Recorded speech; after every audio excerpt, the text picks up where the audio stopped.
Palavra da Verdade, com Hernandes Dias Lopes. Filipenses capítulo 4, por favor, abra comigo.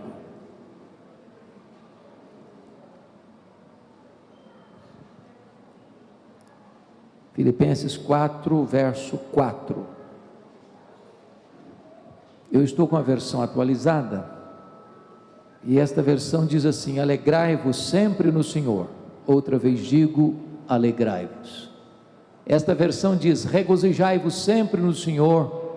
Outra vez digo, regozijai-vos. Eu gostaria que vocês memorizassem comigo a versão que eu estou com ela, repetindo comigo: alegrai-vos sempre no Senhor. Outra vez digo, alegrai-vos. Mais uma vez, alegrai-vos sempre no Senhor. Outra vez digo, alegrai-vos. Amém. Bom, eu gostaria de iniciar pedindo permissão a vocês para lhes fazer uma pergunta. E para lhes fazer uma pergunta pessoal. E eu estou certo de que vocês não gostam de perguntas pessoais.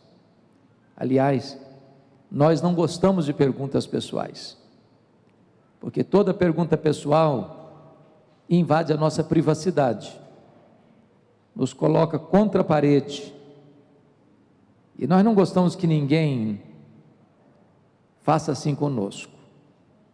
Mas eu vou lhe fazer esta pergunta como se nós estivéssemos numa conversa bem particular, e a pergunta é esta: você é uma pessoa feliz? Você é uma pessoa alegre? Bom, não precisa ter muita pressa para responder esta pergunta, porque ela não é tão óbvia como parece. Eu explico. Em 1991, eu estava com a caravana na África do Sul, fazendo uma visita na missão Quacisabanto, e a esposa de um irmão nosso perguntou à esposa de um missionário daquela missão assim: você é submissa ao seu marido? Ela deu uma resposta desconcertante. Ela respondeu assim: o que eu posso lhe garantir é que o meu marido me ama, mas se eu sou submissa a ele ou não, essa pergunta não tem que ser feita a mim, tem que ser feita a ele. E eu gostei da resposta. Então deixa eu mudar minha pergunta. Sua mulher pode garantir que você é um homem feliz? Seu marido pode afirmar que você é uma mulher feliz? Por exemplo, lá em Provérbios 31, diz que os filhos da mulher virtuosa se levantaram e disseram assim: mamãe é uma mulher ditosa, mamãe é uma mulher feliz. Seus filhos podem dizer isso a seu respeito? Seus pais podem dizer isso a seu respeito? Seus amigos, seus colegas de trabalho, seus parentes, podem dizer isso a seu respeito? Bom, talvez a essas alturas você já esteja criando alguns mecanismos de defesa, dizendo assim: o pastor está me fazendo essas perguntas porque não conhece a minha história. Se eu contar a minha história, até pedra chora. Talvez você possa perguntar: mas será que dá para ser feliz no mundo de hoje? De uma pandemia, de uma crise internacional, a morte mostrando para nós a sua carranca todo dia, será que dá para ser feliz? E quando eu penso nisso, me lembro que Paulo escreveu esse texto, não hospedado num hotel 5 estrelas em Roma. Paulo escreveu esse texto de uma prisão, algemado, sendo perseguido pelos seus irmãos, a quem ele amava, a ponto de, se possível fosse, ele preferia estar perdido para ver os seus irmãos salvos. E ele escreve assim: alegrai-vos sempre no Senhor. Outra vez digo, alegrai-vos. Mostrando para nós 3 verdades aqui. Primeiro, a alegria do cristão é uma ordem imperativa de Deus. Alegria aqui não é substantivo, alegria aqui é verbo, e verbo no imperativo. Portanto, não ser uma pessoa alegre, não ser uma pessoa feliz é um pecado. É um pecado de desobediência a uma ordem expressa de Deus: alegrai-vos. A alegria, irmãos, é a própria essência do reino de Deus. O reino de Deus é alegria. O evangelho que um dia nos alcançou é boa nova de grande alegria. O fruto do Espírito é alegria. E a ordem de Deus é alegrai-vos. Mas notem vocês que Paulo diz assim: alegrai-vos quando mesmo? Sempre. Deixa eu fazer uma pergunta para você. Você tem problema na sua casa? Ou só eu que tenho na minha? De vez em quando alguém fica doente na sua família? De vez em quando a grana fica curta lá na sua casa também? Bom, se Paulo está dizendo alegrai-vos sempre, o que ele está afirmando? Que a alegria do cristão não é apenas imperativa, mas é também ultra circunstancial. Estar feliz quando está tudo bem, até o ateu consegue. O grande desafio é ser uma pessoa feliz, apesar das circunstâncias adversas. Sabem por quê? Porque a alegria do cristão não é um sentimento. A alegria do cristão não é uma emoção. A alegria do cristão não é apenas presença de coisas boas, nem apenas ausência de coisas ruins. A alegria do cristão é uma pessoa. A alegria do cristão é Jesus. Por isso Paulo diz: alegrai-vos sempre no Senhor. Se você tem Jesus, você é uma pessoa feliz. Se você não tem Jesus, você pode até ter momentos felizes, mas não é feliz. Porque a felicidade tem nome. A felicidade é Jesus. Então a alegria do cristão é imperativa, ultra circunstancial e cristocêntrica. Bom, mas você não precisa ser um grande entendedor da alma humana, nem um psicólogo cristão, para detectar um fato: nem todos os crentes, nem todos os salvos estão desfrutando desta alegria, que a Bíblia chama de indizível e cheia de glória. Basta olhar no semblante das pessoas, e você vai ver muitas vezes um semblante pesado, um olhar turvo, uma emoção amassada, uma aura talvez até de tristeza. O que é que está acontecendo? Reporto vocês ao texto de 1 Samuel capítulo 30. Está escrito que a cidade refúgio de Davi, de seus 600 homens com as suas respectivas famílias, foi atacada de súbito pelos amalequitas, que feriram a cidade, que queimaram a cidade, que tomaram de lá os bens, e levaram cativos os filhos, as filhas e as mulheres. Quando Davi viu aquela cena, diz a Bíblia que ele e os seus homens choraram, e Davi chorou até não ter mais forças para chorar.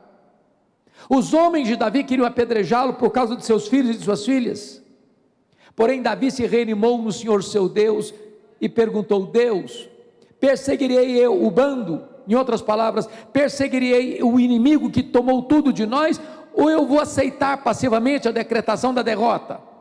E Deus respondeu para Davi: persegue o inimigo, Davi, porque tudo que ele tomou de vocês, vocês vão trazer de volta.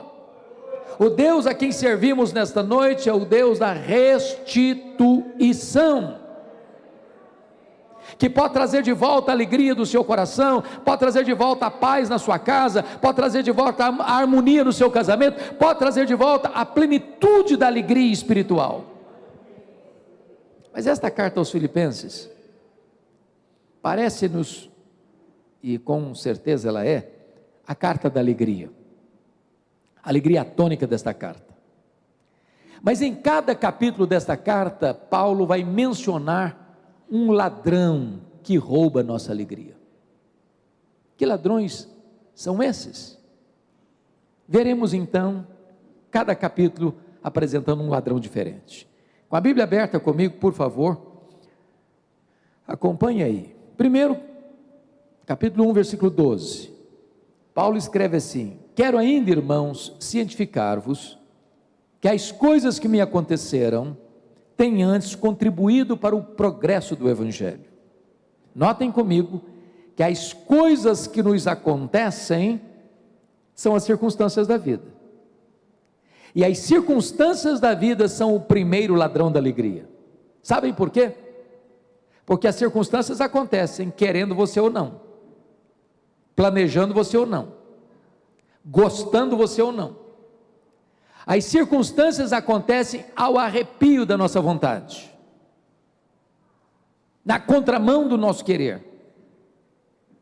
É um acidente grave, é uma doença súbita,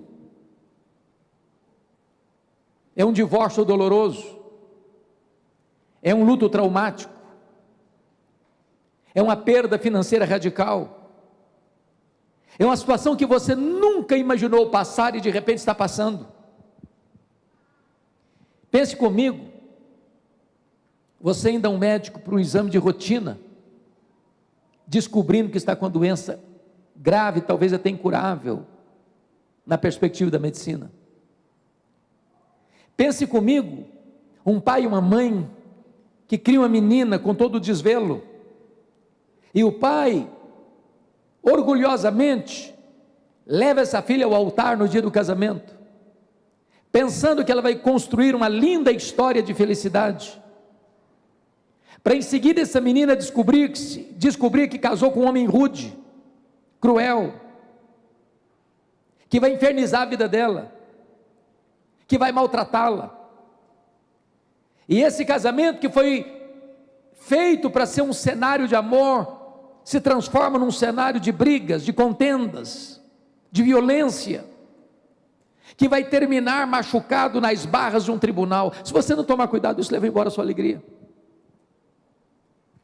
Pense comigo num pai e numa mãe que vê o seu filho adolescente se afastando, e se afastando, e se afastando, e daqui a pouco se envolvendo com amizades perigosas, em lugares perigosos, e acaba por ser prisioneiro de drogas, arruinando a sua vida, perturbando a paz da família. Se você não tomar cuidado, isso leva embora a sua alegria. Circunstâncias.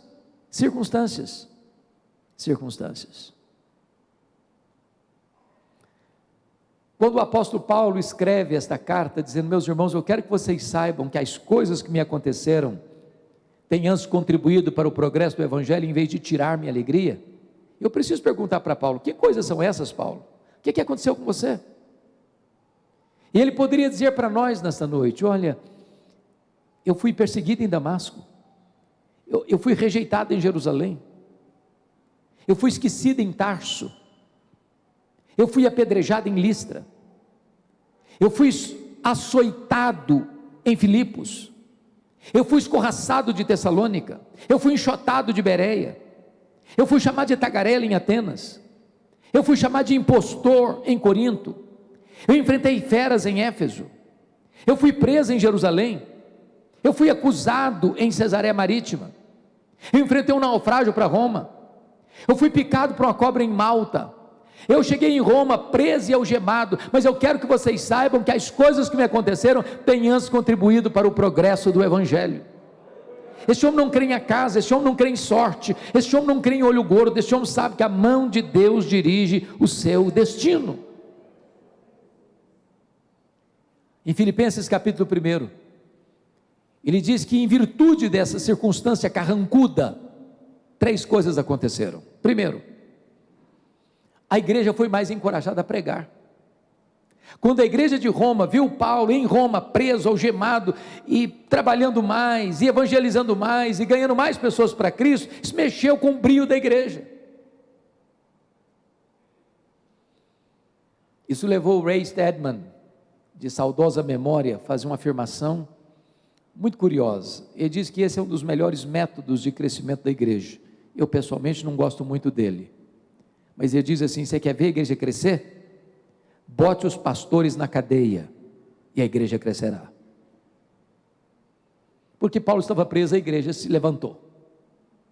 Segundo, porque Paulo estava preso, ele diz em Filipenses 1 que toda a guarda pretoriana tomou conhecimento das suas cadeias em Cristo. O que significa isso? A guarda pretoriana era a guarda de elite do imperador romano.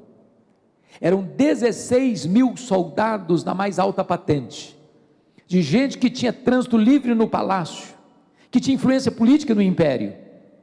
Se Paulo não estivesse preso, ele jamais teria acesso a esta elite de Roma. Olha a providência de Deus.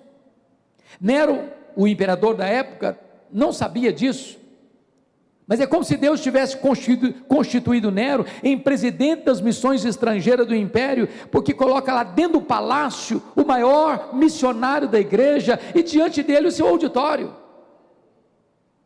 Paulo ficou 2 anos preso, porque ele era um preso político de certa forma, porque era cidadão romano, embora a acusação fosse religiosa. Tinha que ter um soldado da guarda pretoriana algemado com Paulo o tempo todo, 3 turnos por dia, durante 2 anos. O que Paulo fez? Evangelho neles, evangelho neles, evangelho neles. Depois de 2 anos, toda a guarda pretoriana estava evangelizada.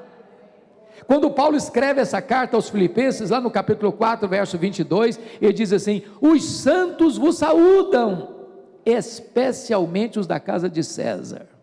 Olha que coisa fantástica, porque Paulo estava preso, ele não podia visitar as igrejas.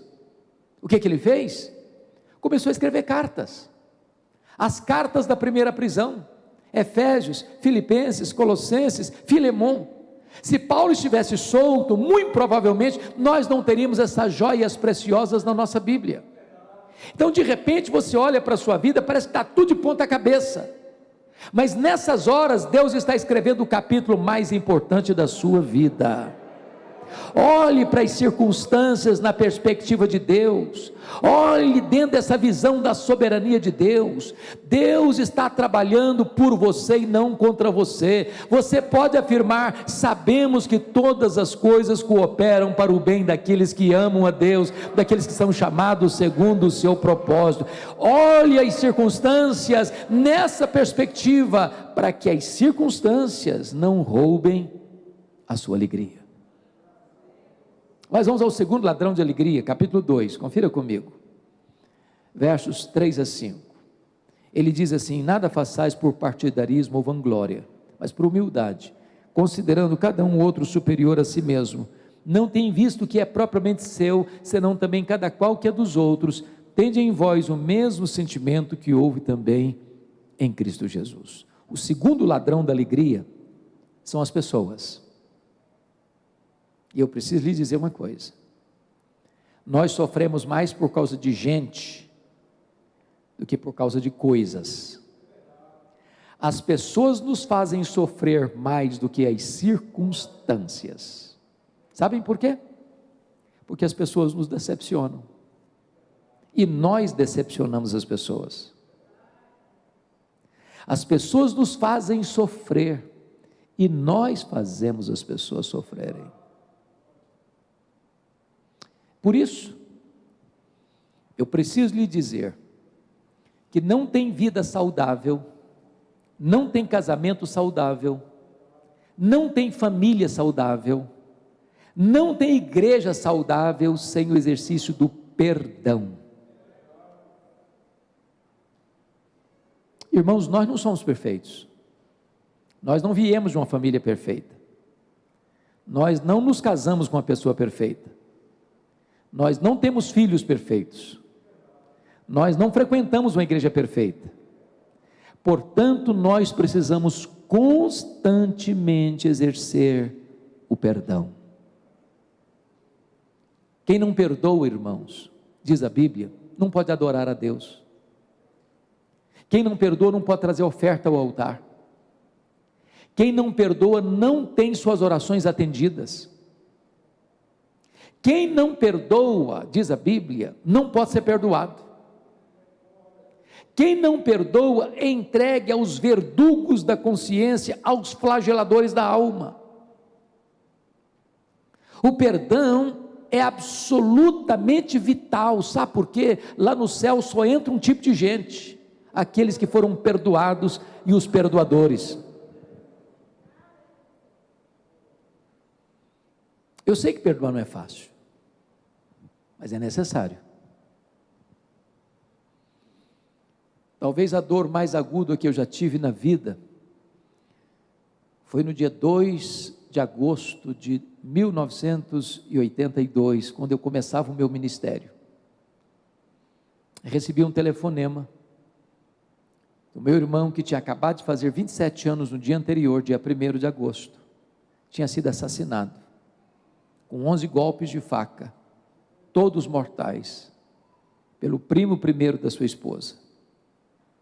A dor foi tão cruel, que quando eu recebi o telefonema, eu perdi a voz. Quando Deus recobrou minhas forças, a primeira palavra que Deus botou na minha boca foram essas: eu perdoo o assassino. Eu não tinha outra opção. Ou perdoava, ou adoecia. Ou perdoava, ou minha vida se transformaria no inferno. Ou perdoava, ou teria que abandonar o ministério. Mas eu posso lhes dizer que o perdão é maior que o ódio. O perdão é maior que a vingança. O perdão cura. O perdão liberta. O perdão restaura. O perdão é a asepsia da alma, é a faxina da mente, é a alforria do coração. Perdoar é lembrar, sem sentir dor. Mas pastor Rubens, eu só fui entender perdão no dia que eu entendi uma parábola que Jesus contou. A parábola do credor incompassivo. Jesus conta essa parábola que um homem acertava as contas com seus súditos e encontra um que lhe devia 10.000 talentos. E este homem não tinha como pagar, e o rei exigiu que ele pagasse, começou então a vender sua família, seus filhos, para quitar aquela dívida. E o homem diz: tem misericórdia de mim, que tudo eu te pagarei. E o rei perdoa ele a dívida de 10.000 talentos. Lá na frente, este homem, perdoado de 10.000 talentos, encontra um conservo que também lhe devia uma quantia de 100 denários. Esse homem também não podia pagá-lo, pediu clemência, misericórdia, e esse que fora perdoado, não teve misericórdia, diz: paga o que você me deve. O rei ficou sabendo disso, ficou muito irado, mandou chamar aquele homem e disse: servo malvado, eu lhe perdoei a dívida de 10.000 talentos, e não pudeste perdoar o teu conservo 100 denários? Pois serás entregue aos verdugos, aos flageladores, até que pagues o último centavo. E Jesus conclui a parábola assim: assim vosso Pai Celeste vos fará, se do íntimo não perdoardes uns aos outros. A parábola terminou, e eu não entendi quase nada. Quase nada. Sabe por que eu não entendi quase nada? Eu não sei quanto vale 10.000 talentos, também não sei quanto vale 100 denários. Jesus está usando uma moeda que não é a nossa. Ficou dito pelo não dito. Na verdade, Jesus não contou apenas uma parábola, ele contou uma hipérbole, um exagero. Nenhum judeu podia dever, no primeiro século, 10.000 talentos. Nenhum judeu. O que são 10.000 talentos? Um talento são 35 quilos de ouro.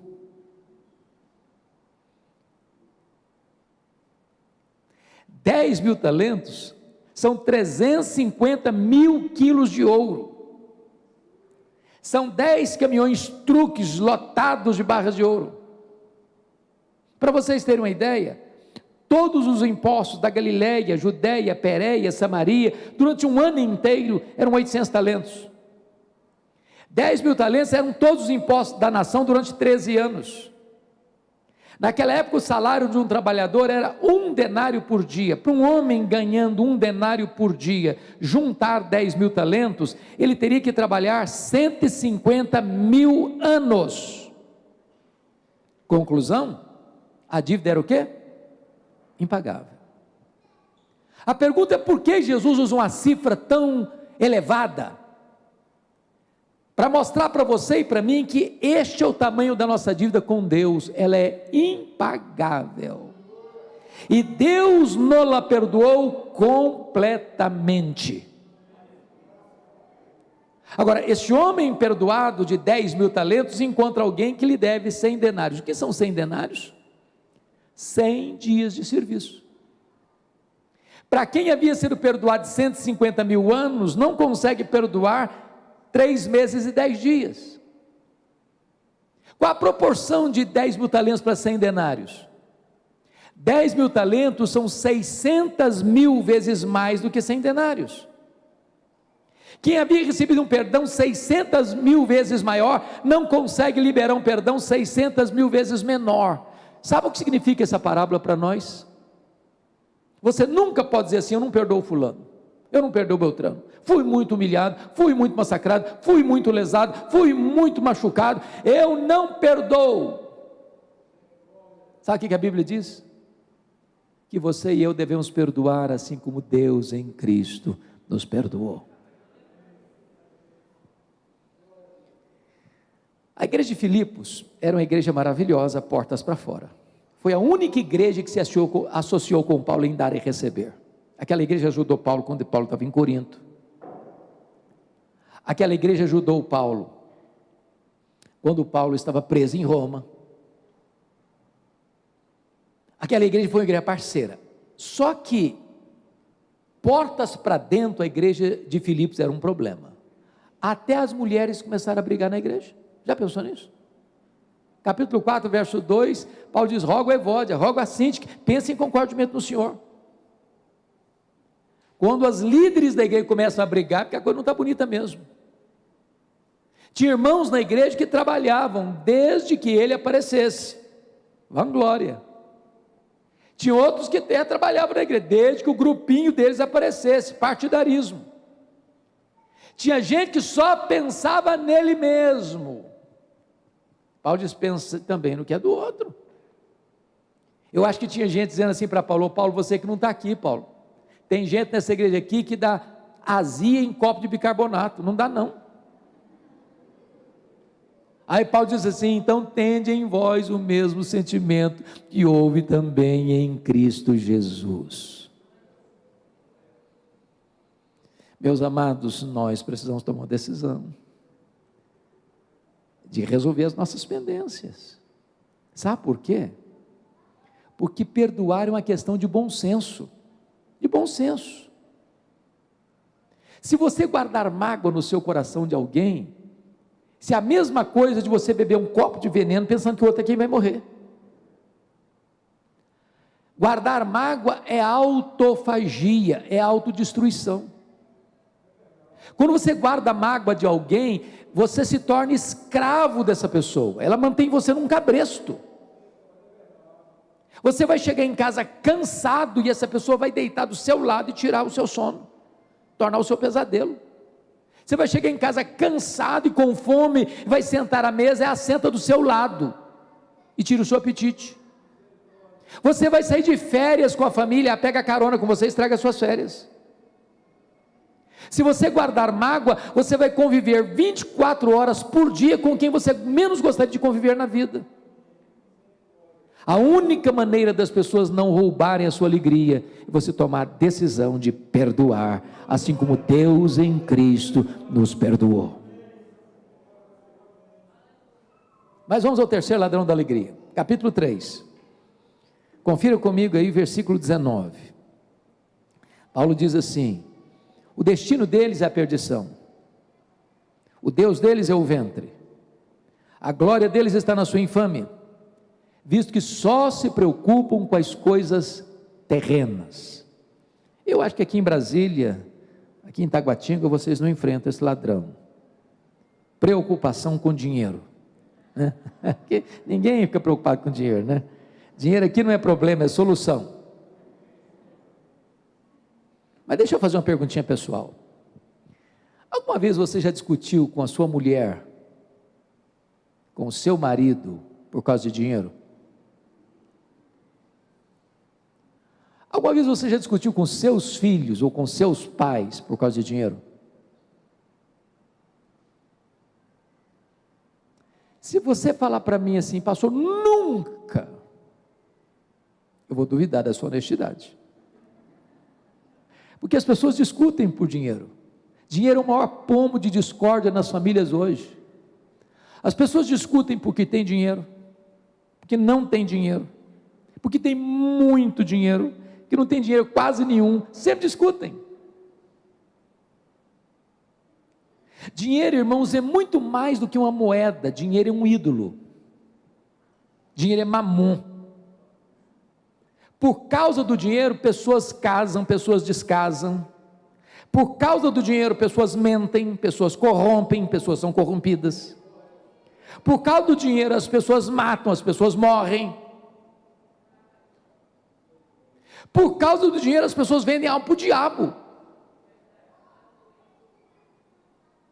Paulo diz que algumas pessoas só se preocupam com as coisas terrenas. Elas não vivem. Elas levantam de madrugada, elas vão dormir tarde, elas comem o pão que penosamente granjearam, porque só se preocupam com coisas terrenas. Há pouco tempo, um rapaz muito rico disse assim para mim: pastor, o rico tem dois problemas. Eu falei: meu filho, só tem dois? Eu não sabia. Falei: quais são? O primeiro problema do rico é ganhar, ganhar, ganhar, ganhar, ganhar, ganhar, ganhar. O segundo problema do rico é medo de perder, medo de perder, medo de perder, medo de perder. Ele vive a vida inteira nessa loucura. Ele não vive. Nós vivemos hoje numa realidade muito estranha. Não é que é estranha, é a realidade nossa. A gente fala que nós vivemos hoje num mundo globalizado, né? A globalização. Exemplo disso. Todos vocês se lembram que em 2008, o mercado imobiliário americano enfrenta uma crise, uma bolha, né? Os bancos emprestaram mais dinheiro que podiam, de repente a coisa explodiu, e a crise imobiliária americana afetou a economia mundial. Eu sou do estado do Espírito Santo, eu acho que vocês sabem que o estado do Espírito Santo hoje é o maior produtor de granito do mundo. Muitos donos de pedreira quebraram em 2008, porque o mercado imobiliário americano bambeou as pernas. Dá um terremoto lá na bolsa de Singapura, de Tóquio, de Nova York, o tremor chega no seu bolso na hora, porque nós vivemos numa economia globalizada. Hoje, mais de 50% da riqueza do planeta se concentra nas mãos de pouco mais de 100 empresas particulares. Há empresas mais ricas do que nações. A Toyota é mais rica do que a África do Sul. A GM é mais rica do que a Noruega. O Walmart é mais rico do que mais de 100 nações do mundo. O problema é que essas nações querem mais do seu tempo e mais do seu dinheiro. E você tem que entrar nessa corrida frenética, e para você entrar nessa corrida frenética, você tem que consumir mais, consumir mais, consumir mais. Quer um exemplo? Na década de 50, alguns aqui já tinham nascido, nós consumíamos 5 vezes menos do que consumimos hoje. Não éramos menos felizes por isso não. Ô gente, eu nasci na roça, e eu só tive um brinquedo de plástico comprado em loja, um só. Tudo era feito ali mesmo, no mato, com pau e tal. E eu não tenho trauma. Pasmem vocês, meus pais não precisavam me levar para psicólogo, que nem sabia que existia esse negócio. Hoje um menino ganha um brinquedo, ele brinca longos 5 minutos, encosta no canto, é sucata, que é outro, e se não der, vai para o psicólogo, que entra em crise. Na década de 70, 70% das famílias dependiam apenas de uma renda para se manter. Hoje, mais de 70% das famílias dependem de 2 rendas, do homem e da mulher, para manter o mesmo padrão. Ou seja, o luxo do ontem tornou-se necessidade do hoje. Por quê? Porque a nossa geração só se preocupa com coisas terrenas.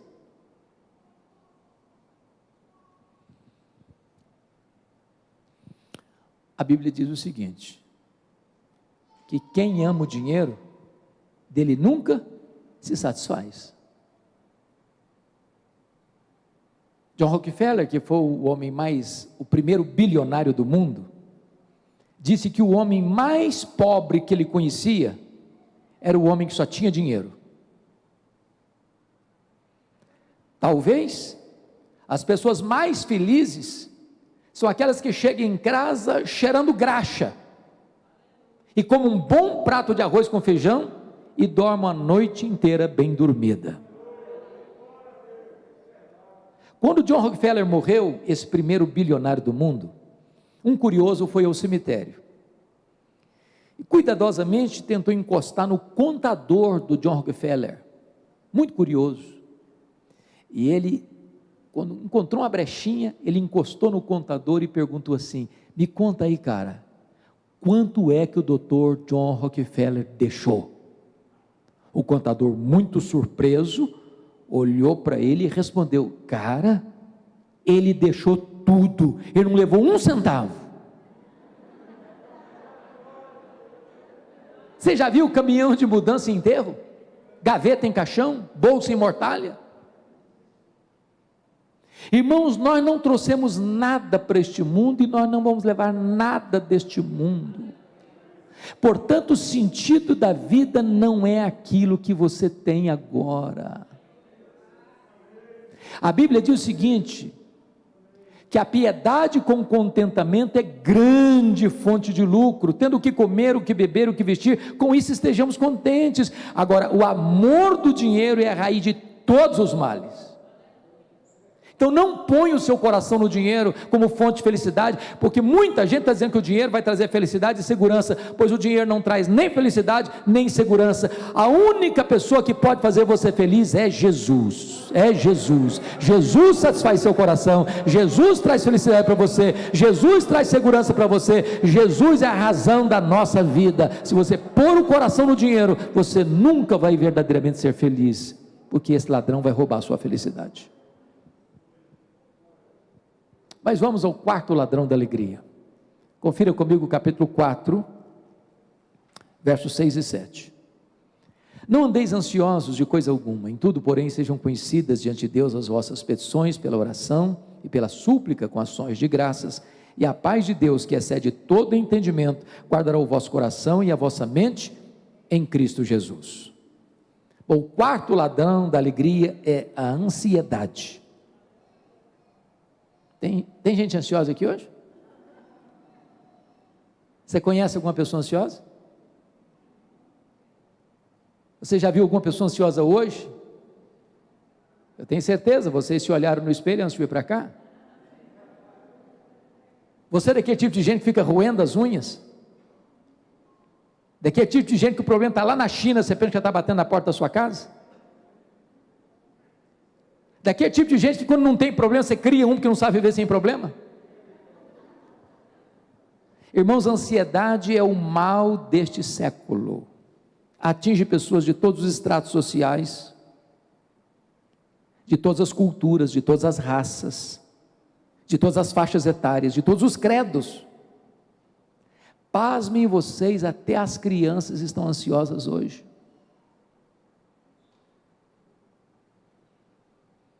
Hollywood fez uma pesquisa e descobriu que as crianças estão ansiosas porque elas gostam de filmes e de desenhos de ação. Eu não sei se você já deu uma olhada na programação infantil da televisão brasileira, o que tem de coisa feia, de esquisita, de monstro, de demônios, de violência. Eu tenho certeza, se você tiver coragem de assistir tudo, você não dorme de noite com a luz apagada, não.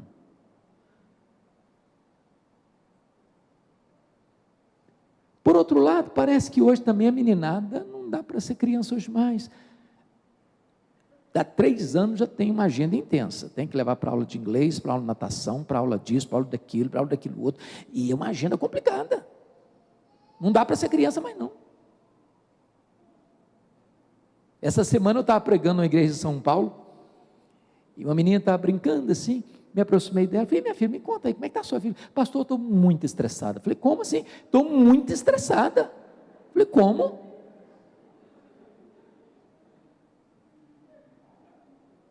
Há pouco dia eu chego na igreja, eu gosto muito de brincar com as crianças, tinha uma menina brincando assim, tranquila, me aproximei dela, falei: filha, que vidona, hein? Ela olhou brava para mim e disse: o senhor é que pensa. A meninada está estressada. Os adolescentes estão estressados, uma briga com o espelho. Os jovens estão estressados, ansiosos, é muita coisa. Lá na nossa geração, você casava com sonhos na alma, hoje tem que estar tudo pronto. Você tinha um apartamento top, não casa. Os pais estão estressados, os cabecinha branca estão estressados, é a marca da nossa geração. Até parece que se você não tem problema, você é anormal, você tem que ter problema para ser normal. Agora, sabe o que significa a palavra ansiedade? A palavra ansiedade na língua grega significa estrangulamento. É puxar em direção oposta, apertar o pescoço, tirar o oxigênio. Tem gente que está sufocada. E Jesus foi categórico em dizer uma coisa: a ansiedade é inútil. Sabe por quê? Por mais ansioso que você esteja, você não pode acrescentar um côvado, ou seja, 45 centímetros no curso da sua vida. É inútil. Você não melhora o seu performance hoje, e nem amanhã, ficando ansioso. O contrário, a ansiedade suga você, desidrata você, enfraquece você. Pior, a ansiedade é prejudicial, porque, pense comigo, você fica preocupado ou ansioso com a possibilidade de acontecer algum problema amanhã. Você antecipa o sofrimento, e sofre como se a coisa estivesse acontecendo. Estatisticamente falando, 70% dos assuntos que nos deixam ansiosos nunca vão acontecer, mas a gente fica ansioso e sofre assim mesmo. Quando eu fiz seminário em Campinas, nos idos de 78, 81, certa madrugada eu levantei para ir beber água. O bebedor ficava no corredor do seminário, no meu andar, lá no final do corredor. Eu estou indo bem tranquilo para não acordar ninguém. De repente eu vejo a porta do quarto do meu colega, de um dos meus colegas, aberta. Quando eu olho, ele está chorando, mas chorando convulsivamente, soluçando. Eu entrei apressado, disse: o que está acontecendo? Morreu alguém da sua família? Tem alguém hospitalizado? Algum problema, algum acidente? Eu falei: eu estou com medo da minha mãe morrer. Eu falei: mas qual o problema dela? Em que hospital que ela está? O que houve? Não, ela não está doente não, só estou com medo dela morrer um dia. Eu falei: rapaz, deixa sua mãe viver. Irmãos, isso tem mais de 40 anos, a mulher está viva até hoje. Ansiedade. Pior que isso, uma mulher entrou no meu gabinete pastoral, com a criança de 3 anos no colo, chorando. Mamãe, o que houve? O que está acontecendo? Eu estou com medo da minha filha, quando crescer, não casar. Falei: mas nem cresceu ainda.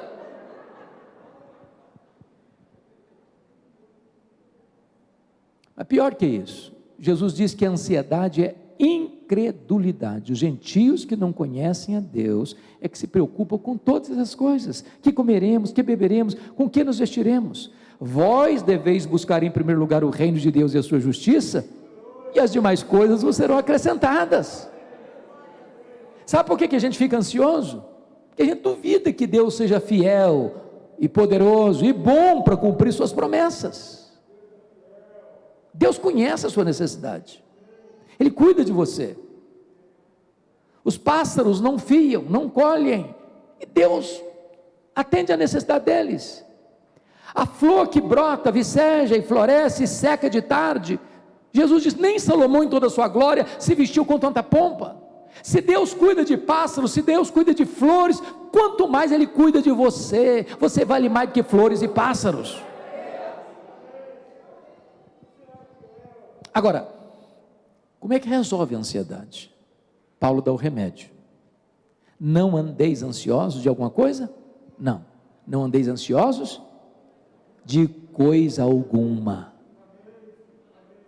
Em tudo, porém, sejam conhecidas diante de Deus as vossas petições, pela oração, pela súplica, com ações de graças. Então vamos entender uma coisa aqui. A palavra oração aí no grego é a mesma palavra para adoração. Então Paulo está falando de 3 coisas: adoração, petição ou súplica e ações de graças. Então deixa eu lhe fazer uma pergunta. Você sabe qual é a diferença entre adorar a Deus e dar graças a Deus? Você adora a Deus por quem Deus é, e você dá graças a Deus por aquilo que Deus faz.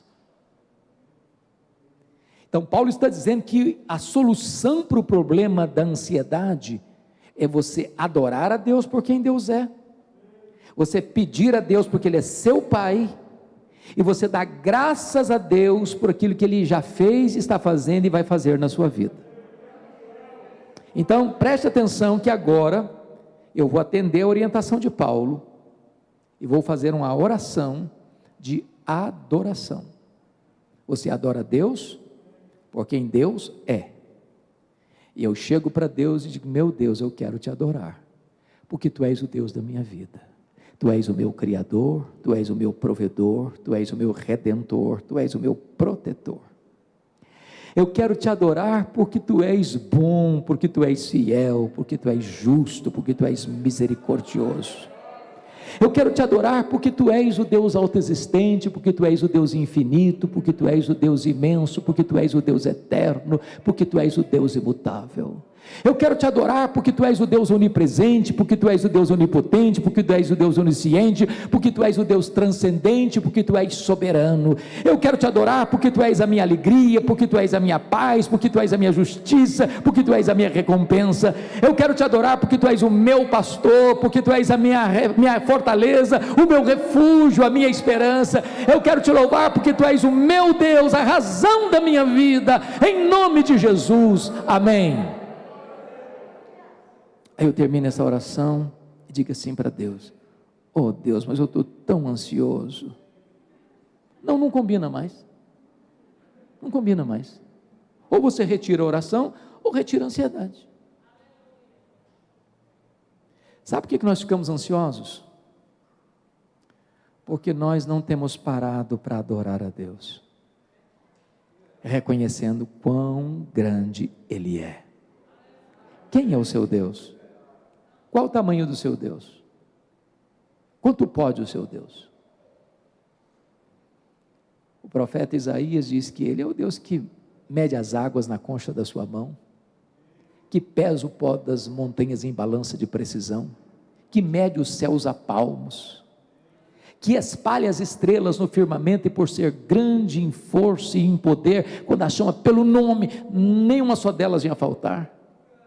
Aquele que olha para as grandes potências econômicas e militares da terra e considera todas essas nações como um pingo que cai num balde, como um pó numa balança de precisão. Este é o seu Deus, este é o seu Pai. Não ande ansioso. Quando você compreende quão grande é Deus, quando você compreende que este Deus é seu Pai, quando você entende que Ele já tem feito tanta coisa boa por você. Tem gente que está reclamando. Para um pouquinho só aqui comigo. Quanto vale seus olhos? Quanto vale o fato de você escutar? Quanto vale o fato de você ter pernas que se movimentam? Quanto vale o fato de você ter um cérebro que funciona, que concatena as ideias? Quanto vale o fato de você ter rins que filtram o seu sangue e tiram as impurezas do seu corpo? Quanto vale o fato de você ter um corpo que tem sentidos? Você olha, você enxerga, você ouve, você toca, e você olha os alimentos, eles são bonitos, e eles são saborosos, e você distingue os sabores, e você ingere os alimentos, e eles se processam ali dentro, para se tornar vigor para o seu corpo. Quanto vale isso? Quanto vale o ar que você não paga para respirar, e sem ele você morre? Quanto vale? Pare de murmurar, pare de reclamar da vida, comece a dar graças a Deus por tanta coisa boa que Deus tem dado a você. Deus tem dado vida, Deus tem dado saúde, Deus tem dado provisão, Deus tem dado pão sobre a sua casa, Deus tem lhe dado uma casa, Deus tem lhe dado um abrigo, Deus tem lhe dado uma família, Deus tem lhe dado amigos, Deus tem lhe dado a igreja, Deus tem lhe dado a salvação. Agradeça a Deus. E quando você começa a adorar a Deus, e quando você começa a dar graças a Deus, não tem mais espaço para ansiedade. Sabe por quê? Porque Paulo diz: a paz de Deus, que excede todo entendimento, guardará o vosso coração e a vossa mente em Cristo Jesus. Essa palavra guardará no grego é montar guarda, montar sentinela. É como se Deus viesse e botasse uma soldadesca celestial ao redor da sua cabeça e do seu coração. Sabe por quê? Porque a ansiedade é um pensamento errado e um sentimento errado. Então Deus guarda a sua cabeça e guarda o seu coração, guarda a sua razão e guarda a sua emoção. Quando a ansiedade quer entrar, não consegue mais, porque ela está blindada, a sua mente blindada, o seu coração blindado, com a paz de Deus que excede todo o entendimento. Mas eu vou terminar. Quando eu era criança, pastor Rubens, eu escutei a seguinte frase: o propósito de Deus na sua vida é fazer você santo, e não fazer você feliz. A frase não desceu redondo não, cheio de quina. Eu não entendi. A primeira parte eu entendi. O propósito de Deus é fazer você santo. A Bíblia diz isso: sede santos, porque eu sou santo, diz o Senhor. Mas a segunda parte eu não entendi. Como assim não é propósito de Deus me fazer feliz? Então eu fui estudar, fui pesquisar. E talvez quem melhor compreendeu isso foram os nossos irmãos da Inglaterra do século 17, quando eles disseram assim: o fim principal do homem é glorificar a Deus e gozá-lo para sempre. Aí eu tenho que concordar com o pastor batista John Piper, quando ele diz o seguinte: o problema do homem não é a busca da felicidade, não é a busca do prazer, não é o hedonismo. O problema do homem é contentar-se com a felicidade pequena demais, com a alegria terrena demais, rasa demais, superficial demais, quando Deus nos criou e nos salvou para a maior de todas as felicidades, a felicidade de amá-lo, de fruí-lo, de glorificá-lo, de desfrutar da sua presença e da comunhão com Ele.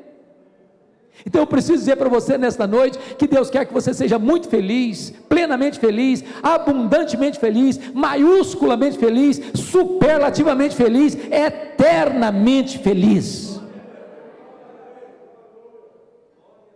Eu quero então terminar, pedindo permissão a vocês, para lhes fazer uma pergunta pessoal. Eu sei que vocês não gostam de perguntas pessoais. Aliás, nós não gostamos de perguntas pessoais, porque toda pergunta pessoal invade a nossa privacidade e nos coloca contra a parede. Mas eu vou lhe fazer esta pergunta como se nós estivéssemos numa conversa bem particular, e a pergunta é esta: você é uma pessoa feliz?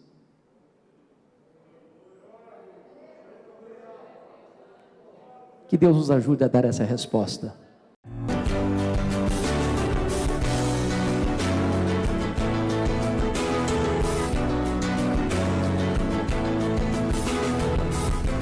Palavra da Verdade, com Hernandes Dias Lopes.